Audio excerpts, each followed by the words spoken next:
on, Titi. Hang on. Hang on. Okay, you hang on. Okay, you on? Ready? Okay. Now I'm ready. Oh. Can you do it? And like this? I am doing it. And like this?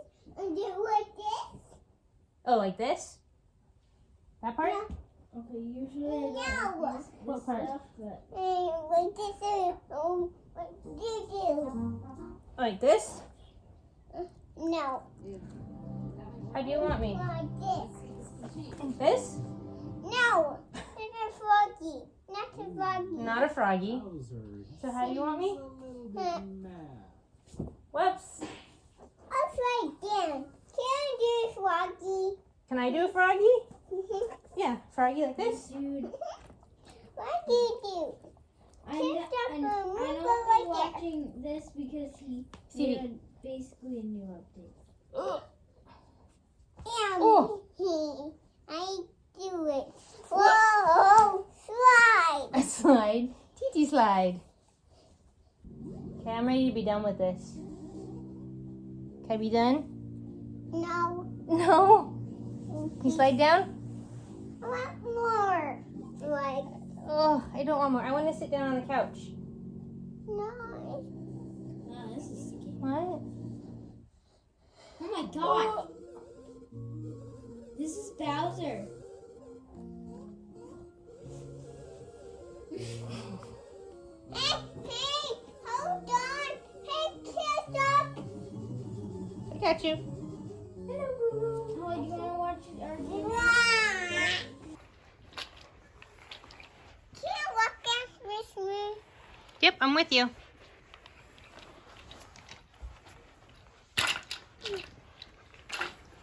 there. Over there, Kiki. Okay. Over there. Uh-oh. It's not working. Do we need to lift it up? Mm-hmm. Okay.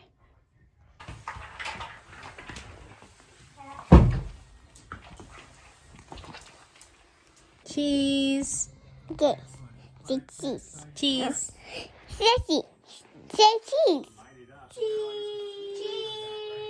Oh, it hurts. Does she know it's a video? Oh, I'm not oh sure. no. Is the ground, the carpet's hurting your knees? Mm-hmm. If you put pants on, that wouldn't hurt. You want to put pants on? No. Okay. You'll just be Safe. cold and get rug burn on your knees.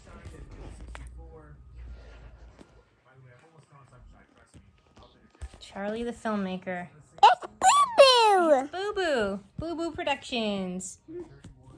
Okay. Now, sit. Turn it up. Turn it up. I turned up. You turned it up? Mm-hmm. Okay. Oh. I did it. Good job. All right. Say, that's a wrap. You say that? Say, that's a wrap. It's a wrap. Hey, so I guess I'm going to vlog the last several days of the month. It's the 24th, Wednesday. So the kids just left, and it is, I would love to go for a nice walk this afternoon, but it is so windy. It's like howling, and I was just out back for a little while earlier, and my nose was running just after a few minutes. So it sounds like a great day to avoid working and just read. So I'm about halfway through Invisible Man, and then Holly brought over Roll of Thunder, Hear My Cry by Mildred D. Taylor, and this has an introduction by Jacqueline Woodson as well. I'm not sure, I think this was written in the 30s, I want to say. So I know that this little girl is treated poorly. This was a Newbery Award winner. Holly started reading this and couldn't get into it. So she's been having trouble basically getting into anything besides Harry Potter. She just keeps rereading it. So anyway, not a great recommendation from her, but I kind of know where she's at headspace-wise, and nothing sounds good to her besides Harry Potter right now. So I'm actually going to watch some BookTube. I see Natalie has a new video up, so I think I'm going to watch that before I get into some reading. It's Saturday morning, and I have about 150 pages left in Invisible Man by Ralph Ellison. Oh. Canine interruption. I don't think I really talked about what this is because I think I was just starting it or just about to start it when I ended the last vlog. So our unnamed main character starts off in the Deep South at a black college, and there are some pretty like epic, iconic scenes that happen there, including this crazy like melee brawl battle royale, which is like, it's like white men being entertained by having these young black men fight each other, all leading up to, like, the reason he's even there at this thing anyway is to give this speech. And so him public speaking and sharing his ideas and kind of like rousing others' intellectual interest, I suppose, and ideological interest is kind of like a through line throughout the book. So starting very, very early there. And then he ends up essentially being expelled from this college after something kind of goes wrong when he is like chauffeuring this white trustee around. And there's another quite like iconic scene there with Jim Trueblood. And I actually, a couple nights ago, I was just looking, I wanted to see, like, I know that there's so much that I'm not getting from this, like, if I studied it. Like, I would love to have, basically, I want someone to teach me and just do the work for me, kind of, and pointing out these things that, you know, that I would get if I was in, like an African-American literature class or something like that. So, my dog has me trapped. So I found a video by Brianka Joy, and I'm definitely gonna be watching more of her videos. I'll link her down below. I can't remember the name of her channel right now. I want to say it's Book Talk, but I could be wrong. She's a teacher and she's now an author. I also saw an interview with her talking about her children's book that she put out. And she was talking specifically about this Jim Trueblood scene, and it had completely gone over my head, like the actual purpose of it, and which makes kind of a big difference in the actual story. The literal telling of this story is one of incest between this black farmer and his daughter, and really what it is he is playing the trickster, and Brianka did a really good job of like pointing out all of the evidence that led up to why this is the conclusion, why he is a foil to Mr. Norton, the trustee, the white man, and it's not literal. He's yanking it. He's yanking his chain, and we know that he has a history of telling stories and lying and kind of entertaining people. It was a really great video that Brianka did, and I'm looking forward to hearing more. She has another one that I think is more of a full deep dive into the entire book, which I haven't gotten to yet because I'm not finished with the book yet. But anyway, because of being expelled from this school, he our main character ends up in New York and in Harlem. His gift of gab and of being a really charismatic, moving speaker gets him kind of recruited by the Brotherhood, and we're never really told what the Brotherhood is. It's very ideological in nature, and he becomes their mouthpiece. And so it's very much about what we know about it is it seems to be about advancing Black rights, women's rights, but there's not a real clear agenda that we're given of what they're actually trying to accomplish.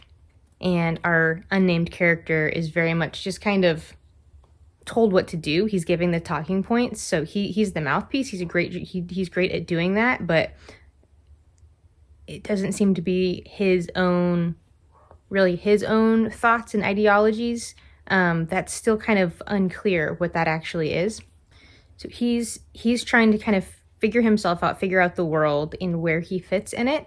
And it's, this move from the South to and out of college up to Harlem has kind of changed what his future is going to be. And he seems very kind of passive in his own story.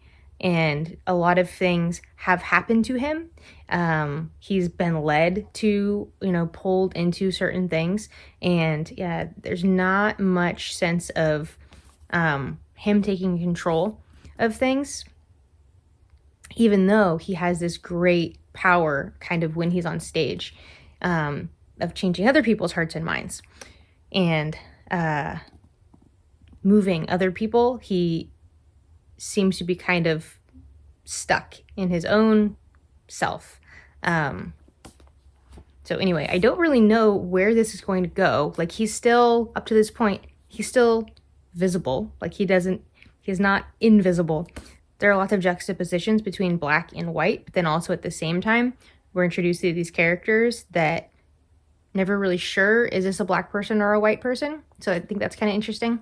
It's slow moving, but still really interesting. There are definitely points that it's like a little bit plodding along, but I'm still very much enjoying it and our main character's journey. This is like the main thing to get finished this weekend.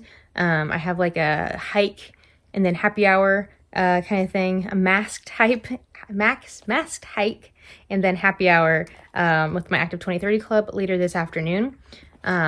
So I'm gonna try to get as much of this as I can read. I need to edit and post my March TBR at some point this morning. So I might read for another like half an hour or something, and then do that. I also started last night, just for a little bit of a little something different. Roll of Thunder, Hear My Cry by Mildred D. Taylor. Yeah, Mildred D. Taylor. This cover is amazing, and I love the girl. There's this like, explosion, I assume, behind her happening, and then she's just standing there with her crossed arms, like, yeah, what? And the cover art is by Kadir Nelson, so this one I'm not intent on finishing that by tomorrow, because this will be a nice bridge into middle grade March. I also have 2 stories left in Friday Black to finish, so maybe I'll do like 1 story today and 1 story tomorrow. Yeah, so that's where I am with that. Ooh, our guy here has grown a pair. He is no longer being passive. He is taking some action right now, so I'm really excited to see where this is gonna go.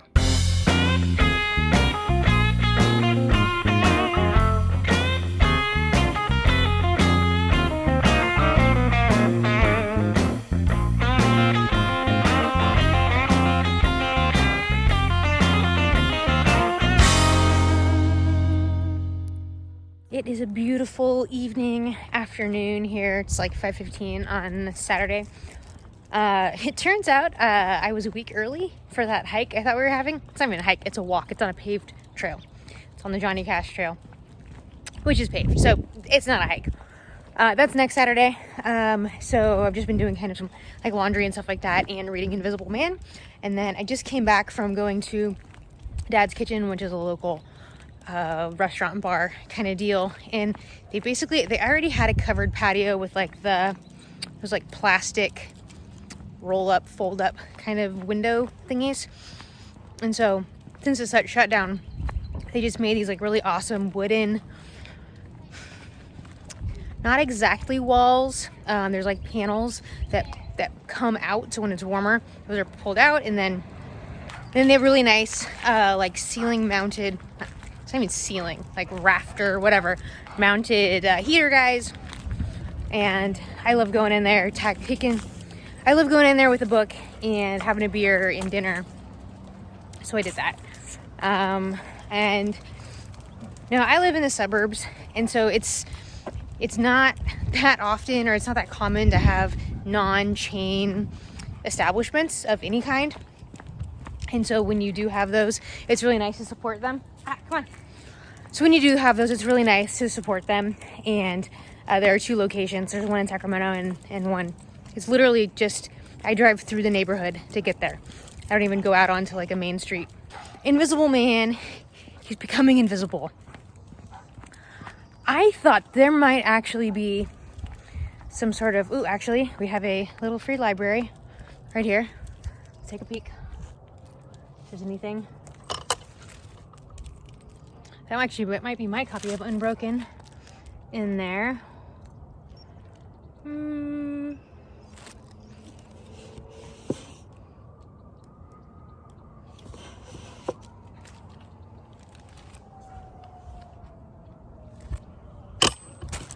Nothing for me today. Anyhow. Okay, so when going into Invisible Man, I thought that there might possibly be like a sci-fi element where he was going to be, could he, like, a metaphor, but he physically actually become invisible. There's like 70 something pages left, and I believe it is just a metaphor. But CB, come on, sit. My dog is way too excited to be outside walking, and so he's pulling, and that is not okay. Okay, all right. So, come on, leave it. There's like this other character, Roz, who is kind of like the antagonist to the Brotherhood, and kind of therefore to our main character. And a significant event has occurred. A member of the Brotherhood was killed by the police, and it's kind of in the fallout of this, and so we're kind of in the fallout of his death. And once again, our main character gave a speech at the funeral, and it was really good, and it really moved the people. But it was kind of the first time that he was doing so of his own volition, and he, like, specifically multiple times the words took the responsibility, or some version of that, of him taking the responsibility to do that, because he was getting no like direction from the Brotherhood and from Brother Jack, who's like, I guess, the boss in the, what do they call it, the committee. He got no direction from them. He was kind of on his own, and so he took it upon his own responsibility to speak at the funeral, and that's become an issue, basically, that he took it into his own hands. So much of this is like going over my head. As much as I am enjoying it, so much of it is still going over my head, and I can't wait to watch the Bianca Joy video, like the summary of the whole thing, or like the summary review kind of thing. But he took a step of like on his own, and then when to speak at that funeral, and then when he kind of gets called on it by Brother Jack and the Brotherhood, he basically grows a pair and speaks up for himself, and is like, you guys weren't doing anything, so this was like, I had to do something. And so now he ends up getting in this dust up with Roz, the guy who's like against the Brotherhood. And he's against the Brotherhood because he feels like our main character is basically a tool of the white men in the Brotherhood, and that they probably ultimately actually want the same thing. They're just going about it in a different way. But he's kind of having to go into hiding a little bit. And so he realizes, if he puts on some sunglasses, one thing makes him put on sunglasses. One thing makes him, I should go, I grab some sunglasses. He goes into a store, picks up some sunglasses. Another thing realizes, he should get a hat. So he puts on a hat. And all of a sudden, now he's being mistaken for this guy, Reinhardt. And so in trying to become less visible as himself, he has actually become more visible as this guy Reinhardt. So he's trying to not attract attention, to not be seen by Roz's guys, becoming the invisible man, perhaps. But he's actually become more visible because he's now being mistaken over and over and over again for Reinhardt. So that's like this whole other thing. And Reinhardt has these like multiple personalities as like a gambler, a bookie, a reverend, actually, a pastor. Yeah, so it's really good. My arm is getting really tired and it's windy out here, so hopefully you can actually hear me. I'm gonna go home and finish that now.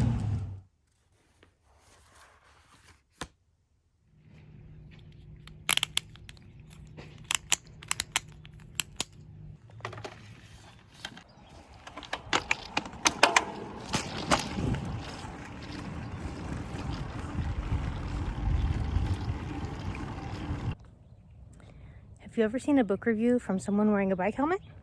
You should see the whole outfit. Oh, it is so beautiful outside. It's like upper 60s, not a cloud in the sky. This is Phoenix Park.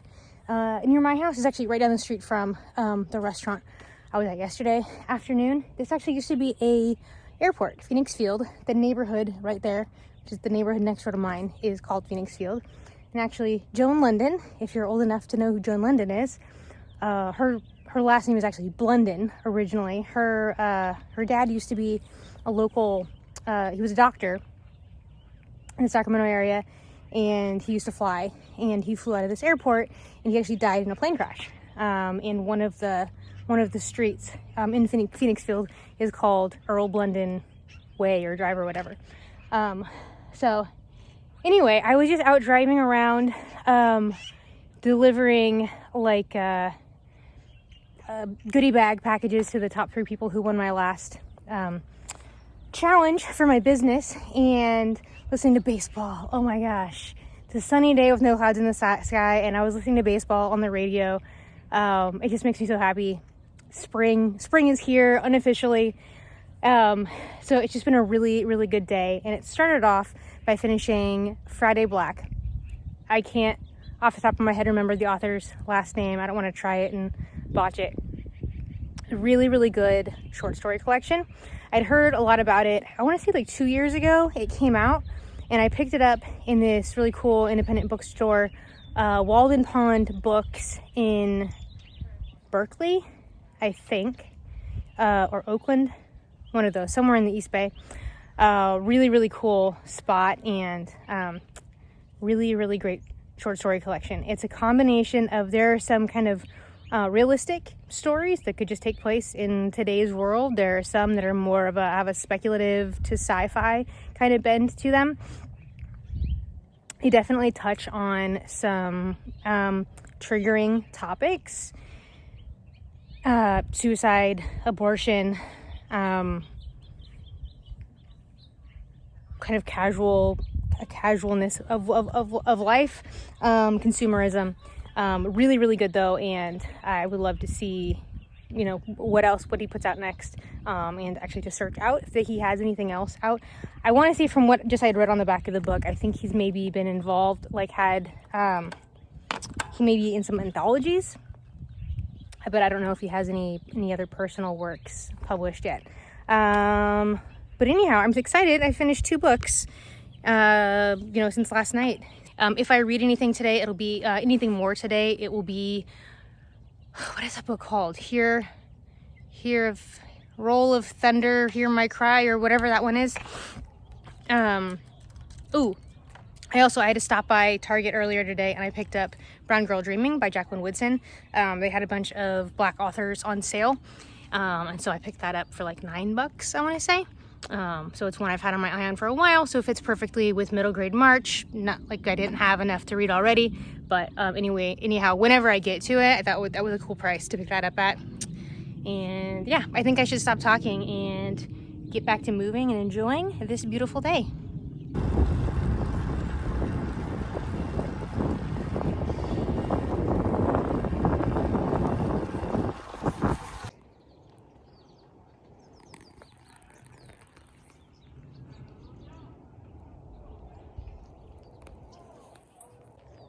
Okay, we are in one of my favorite spots. So like the neighborhood that's right next to that park, there's just kind of like a end of the road and then like a chain link fence with a gate that leads out to this beautiful little spot. There's a bunch of like, oh, where's the camera facing? Back there is where the neighborhood is. And so then there's just these little trails and stuff that go around, but right behind me, sorry, don't get motion sickness.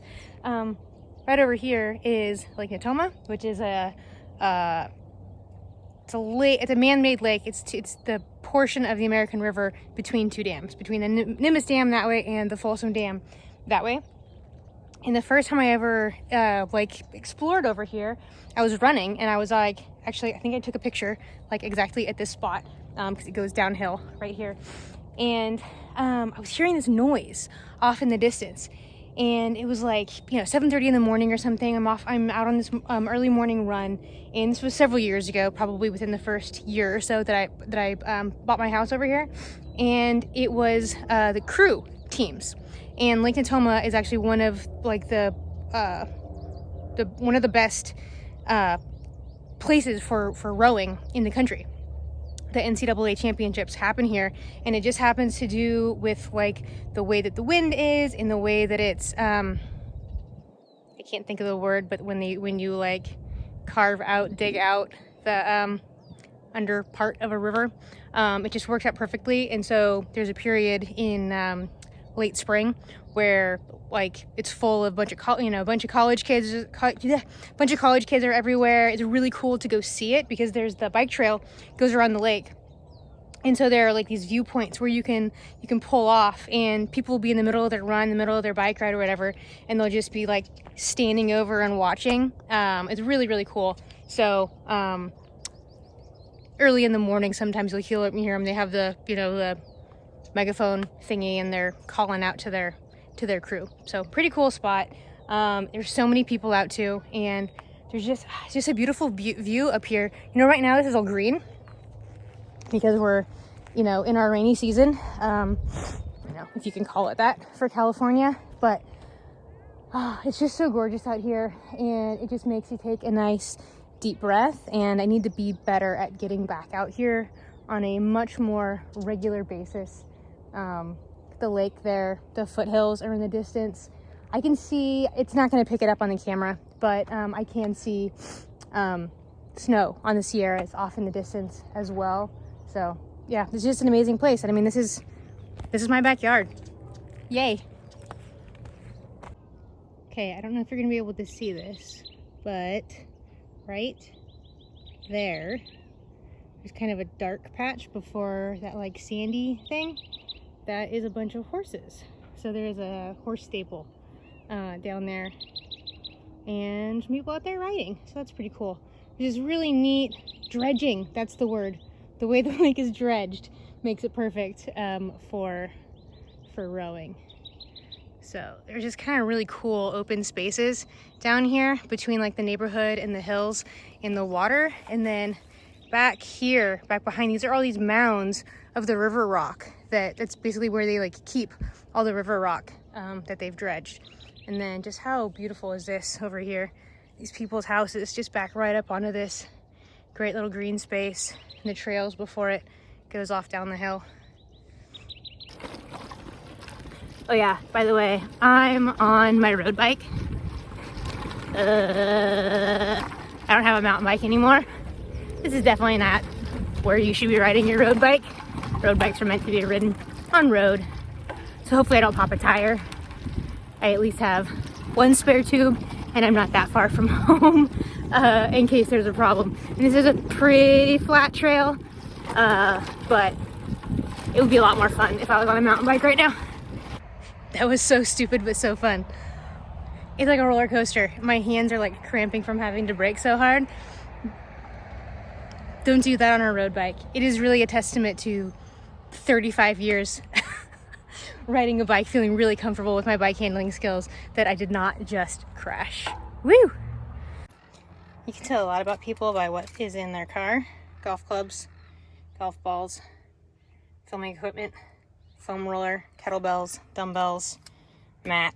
That's a bag of bands, and a water bottle. So I actually just filmed a called Mobility Monday. It's this it's supposed to be live. It's supposed to be a Facebook Live that I do every week in my Facebook group, Reformed Health Community. And it's basically, it's a like 10 to 15 minute mobility training session. And it's just a great way to start off the day, start off the week. I always do mobility definitely before a workout, but pretty much every day at some point I'm doing mobility here and there. And it was kind of a weird, I'm basically on restriction from Facebook right now, not from Facebook, but from doing Facebook Lives.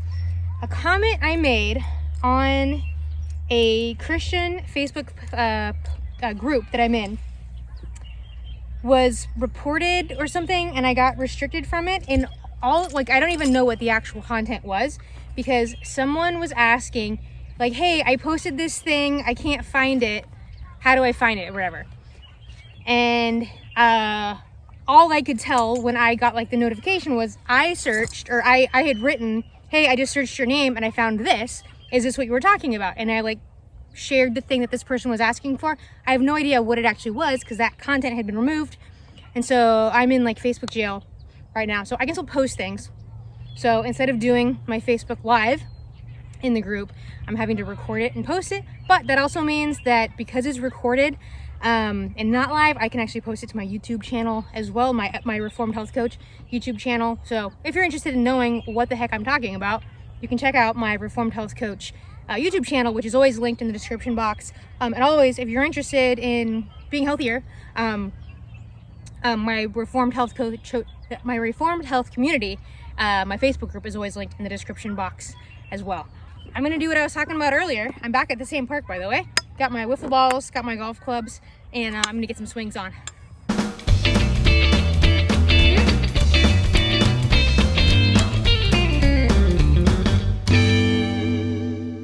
I'm gonna call this a wrap, guys. It's about 5:10 Sunday evening. By the way, if you are having trouble sleeping, a really, really great way to make sure that you get better sleep is to get outside. Spend time in the natural sunlight, because it creates a far, like a significant contrast between day and night for your body. Of these photoreceptors that all have to do with your the hormones, that cortisol, the stress hormone, cortisol, the stress hormone. I can't say it. Cortisol, the stress hormone, and melatonin, the sleep hormone, basically, to simplify it. And the strong signal of being in the sunlight helps the cortisol to drop down, and melatonin to get high in the evening when we need it to be, because we have that great contrast between the daylight and the dark time. The darkness. Anyhow, I'm gonna go home and get myself cleaned up, have some dinner, and basically get myself ready for a fantastic week. I have a training client bright and early, 7 a.m. tomorrow. So my day starts early. Sundays are your Monday Eve, and so I do whatever I can to have a nice relaxing day, but also set myself up for a really great week of work, of working out, of eating, and of course of reading. Thank you for watching. See you around the tubes.